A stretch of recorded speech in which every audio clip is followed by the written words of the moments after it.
જય શ્રી કૃષ્ણ। આ વિડીયોમાં સાંભળશું શનિની સાડાસાતી, દશા, પીડા અને નાની મોટી પનોતીમાંથી મુક્ત થવા માટે શનિ જયંતિના દિવસે કરવાના એવા ઉપાયો કે જે દરેક વ્યક્તિ ઘરે રહીને જ કોઈ પણ જાતનો ખર્ચો કર્યા વગર સરળતાથી કરી શકે છે। મિત્રો, આ પૃથ્વી પરનો દરેક મનુષ્ય શનિદેવની વક્ર દ્રષ્ટિથી ડરે છે, કારણ કે શનિ એક રાશિમાં 18 વર્ષ સુધી પોતાનો વાસ કરે છે।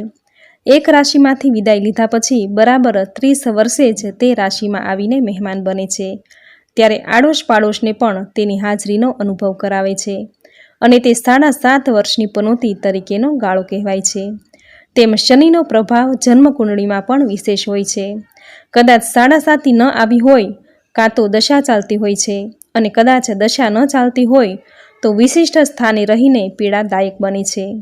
જો એમ ન હોય તો સ્વામી બની અવ્યક્ત રૂપે માર્કેશ બનતો હોય છે। તેની દ્રષ્ટિ પડતા મનુષ્યને અનેક મુસીબતોનો સામનો કરવો પડે છે। દરેક મનુષ્યે પોતાના જીવનકાળ દરમિયાન શનિદેવની વક્ર દ્રષ્ટિનો સામનો એકવાર તો કરવો જ પડે છે।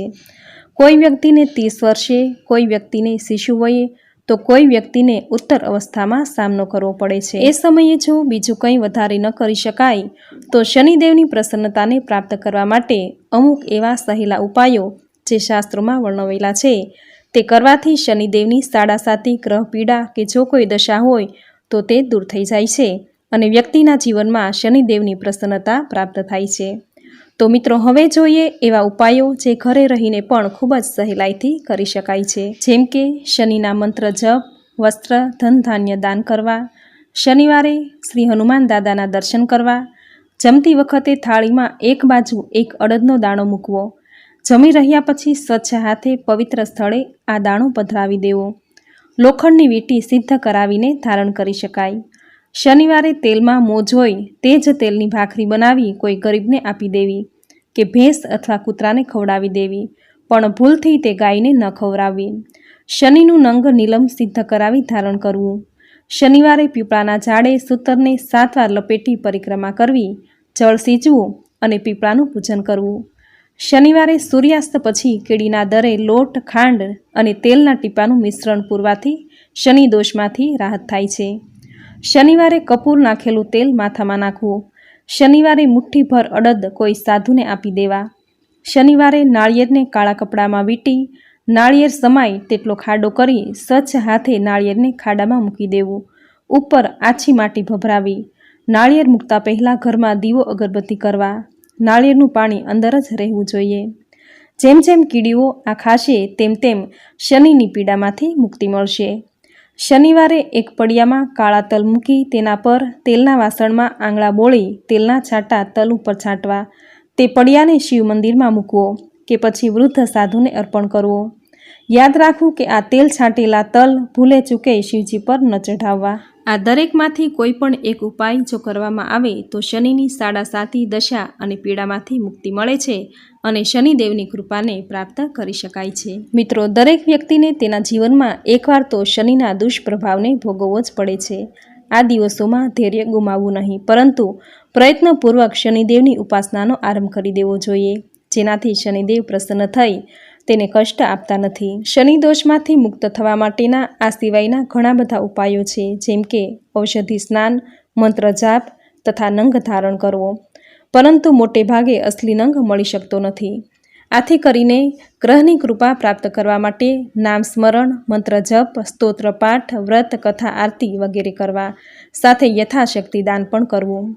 શનિ પીડાથી વ્યસ્ત વ્યક્તિએ દરેક શનિવારે પ્રાતઃકાળે વહેલા ઉઠી નિત્યકર્મથી પરવારી સ્વચ્છ વસ્ત્ર ધારણ કરવા, જો બની શકે તો કાળા રંગના વસ્ત્રો ધારણ કરવા, શનિદેવનું નામ સ્મરણ કરવું, જો સમય હોય તો નવગ્રહ સ્તોત્ર, નવગ્રહ કવચનો પાઠ કરવો, શનિવારે દશરથ કૃત શનિ સ્તોત્ર, શનિ કવચ, મહાકાલી શનિ મૃત્યુંજય સ્તોત્ર આદિનો અવારનવાર પાઠ કરવો।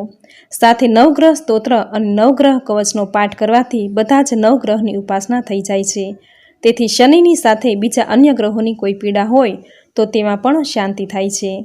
શનિની સાડાસાતી, પનોતી અને ઠૈયાની પીડા શનિવારે હનુમાનજીની ઉપાસનાથી પણ ઘણી હળવી થઈ જાય છે, માટે પંચમુખી અથવા 11મુખી હનુમાન કવચનો પાઠ કરવો।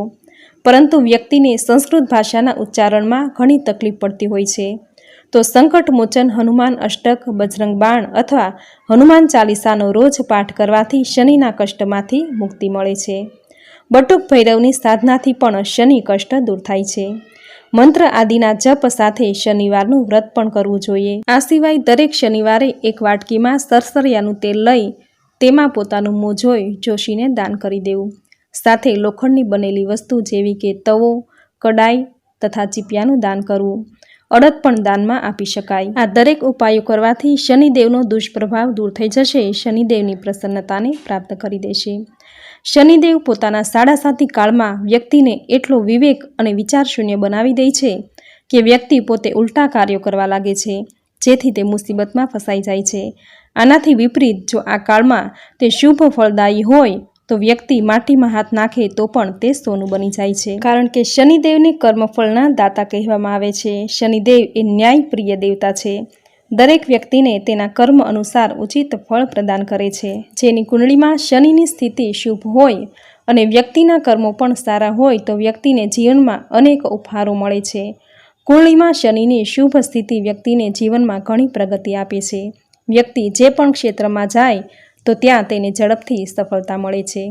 શનિની શુભ સ્થિતિ વ્યક્તિને વૈભવશાળી બનાવે છે. તેને સમાજમાં ખૂબ જ માન સન્માન અપાવે છે. તેના પ્રભાવથી વ્યક્તિ ઈમાનદાર અને મહેનતુ બને છે. તે ન્યાય અન્યાય વિરુદ્ધ બોલવાની તાકાત આપે છે.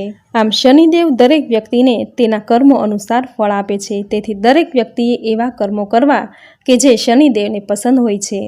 જેમ કે માતા પિતાનું માન સન્માન કરવું, તેમની સેવા કરવી, ગરીબ અસહાયની મદદ કરવી, દરેક બાબતમાં પ્રમાણિક રહેવું, દર શનિવારે પીપળાના ઝાડને જળ સિંચવું, શનિદેવની કૃપા પ્રાપ્ત કરવા માટે દર શનિવારે દર મંગળવારે હનુમાનજીની સેવા પૂજા કરવી, દર શનિવારે શનિદેવને તેલ ચઢાવવું. આ દરેક કાર્યો કરવાથી શનિદેવની વક્ર દ્રષ્ટિ તે વ્યક્તિ પર ક્યારેય નહીં પડે. મિત્રો, શનિદેવ એ ન્યાયપ્રિય દેવતા છે. જે વ્યક્તિ હંમેશા જૂઠું બોલે છે, બીજાનું અપમાન કરે છે, બીજાની નિંદા કરે છે, કપટ કરે છે, ચોરી કરે છે, તેવા વ્યક્તિ શનિદેવને બિલકુલ પસંદ નથી. તેના પર શનિદેવની વક્ર દ્રષ્ટિ પડે છે અને તેમને અનેક મહાસંકટ દુઃખોનો સામનો કરવો પડે છે. આથી હંમેશા સત્ય બોલવું, બીજાનું માન સન્માન રાખવું, ગરીબો અસહાય લોકોની સેવા કરવી. જો કંઈ પણ ન થઈ શકે તો ક્યારેય કોઈનું ખોટું ન કરવું. કહેવાય છે કે જે વ્યક્તિ ક્યારેય કોઈનું ખરાબ કે ખોટું નથી કરતા તેનું ઈશ્વર ક્યારેય ખરાબ કે ખોટું નથી થવા દેતું. આથી જો કોઈનું સારું ન કરી શકે તો કોઈનું ખરાબ તો ક્યારેય પણ ન કરવું. તો મિત્રો, આ હતું શનિ જયંતિના દિવસે શનિદેવની પ્રસન્નતાને પ્રાપ્ત કરવા શનિદેવની સાડાસાતી, પનોતી, ઠૈયા અને શનિદેવની વક્ર દ્રષ્ટિમાંથી મુક્તિ મેળવવા માટેના આ દિવસે તથા નિત્ય કરવાના ઉપાયો, જે કરવાથી જીવનમાં સુખ સમૃદ્ધિ આવશે, શનિદેવની કૃપા પ્રાપ્ત થશે. તો મિત્રો, આ વિડીયોમાં શનિ જયંતિના દિવસે તથા નિત્ય કરવાના એવા ઉપાયો જે તમે પૂરી શ્રદ્ધાથી સાંભળ્યા, જે સાંભળવા તમને જરૂર ગમ્યા હશે તો વિડીયોને લાઇક કરી કોમેન્ટમાં જય શનિદેવ જરૂર લખજો. ચેનલ પર નવા છો તો ચેનલ સબસ્ક્રાઈબ કરી બાજુમાં બેલ આઇકન પ્રેસ કરી દેજો, જેથી આપણા આવનાર દરેક નવા વિડીયોની નોટિફિકેશન તમને મળતી રહે. તો ફરી મળીશું આવી જ નવી ધાર્મિક માહિતી, નવી ધાર્મિક કથા સાથે. ત્યાં સુધી આપ સૌને મારા જય શ્રી કૃષ્ણ.